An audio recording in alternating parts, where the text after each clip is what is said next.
नमस्कार. आज आपण अशा एका कवी आणि लेखकाबद्दल बोलणार आहोत ज्यांच्या लेखणीने केवळ कागदावर अक्षरं नाही उमटवली तर एका संपूर्ण समाजाच्या दबलेल्या आवाजाला एक ओळख दिली. त्यांचं नाव आहे दया पवार. चला त्यांच्या शब्दांच्या आणि संघर्षाच्या ह्या प्रवासाला जरा जवळून पाहूया. म्हणजे बघा, ही फक्त एका कवीची गोष्ट नाहीये, ही कहाणी आहे एका संपूर्ण पिढीच्या अनुभवाची, त्यांच्या संघर्षाची आणि शब्दांमध्ये किती ताकद असू शकते याची. ही कहाणी आपल्याला समाजाच्या अशा कोपऱ्यात घेऊन जाते जिथे प्रकाश पोचायलाही खूप वेळ लागतो. आणि हेच तर दया पवार यांच्या लेखनाचं सार आहे. त्यांनी अगदी निर्भीडपणे आपल्या लेखणीतून दलितांच्या मनातल्या आशा, त्यांच्या आकांक्षा आणि कित्येक पिढ्यांची खोलवर रुतलेली वेदना या सगळ्याला शब्दरूप दिलं. त्यांचं साहित्य फक्त एक आरसा नाहीये, तर ते समाजाच्या जखमांवर फुंकर घालणार आहे आणि त्याचवेळी संघर्षाची एक नवी मशाल पेटवणार आहे. तर मग कोण होते हे दया पवार? ते फक्त एक लेखक होते की साहित्याच्या माध्यमातून एका मोठ्या सामाजिक चळवळीला दिशा देणारे एक विचारवंत होते? चला त्यांची ओळख करून घेऊया. दया पवार, ज्यांचं मूळ नाव होतं दगडू मारुती पवार. 1935 ते 1996 हा त्यांचा जीवनकाळ. म्हणजे विचार करा, हा तो काळ होता जेव्हा भारत खूप मोठ्या सामाजिक आणि राजकीय बदलांमधून जात होता.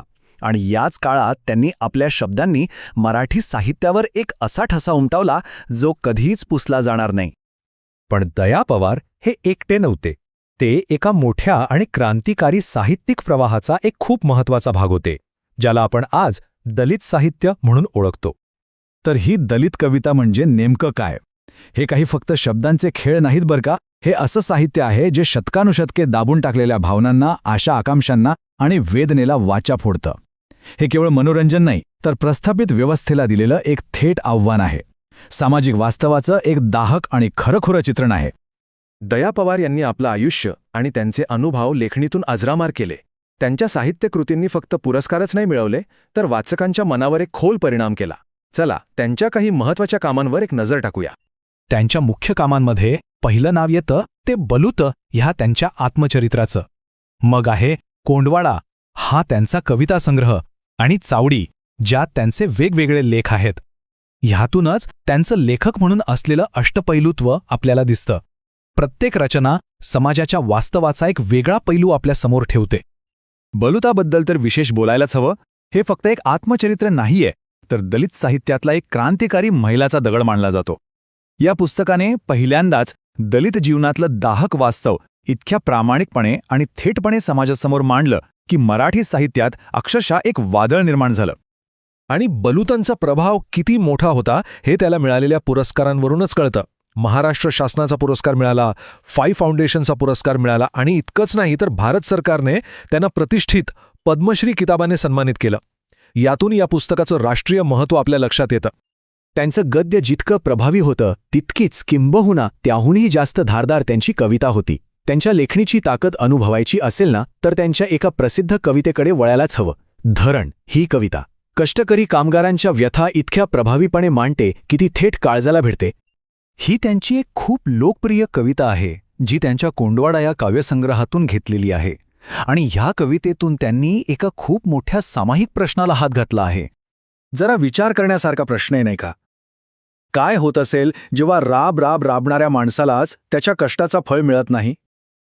हाच या कवितेचा आत्मा आहे. आणि हाच त्या कवितेतला हृदयद्रावक विरोधाभास आहे.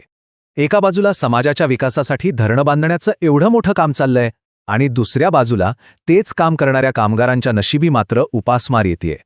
हाच तो संघर्ष आहे, तीच ती विसंगती आहे जी पवार यांनी आपल्या शब्दांतून जिवंत केली आहे.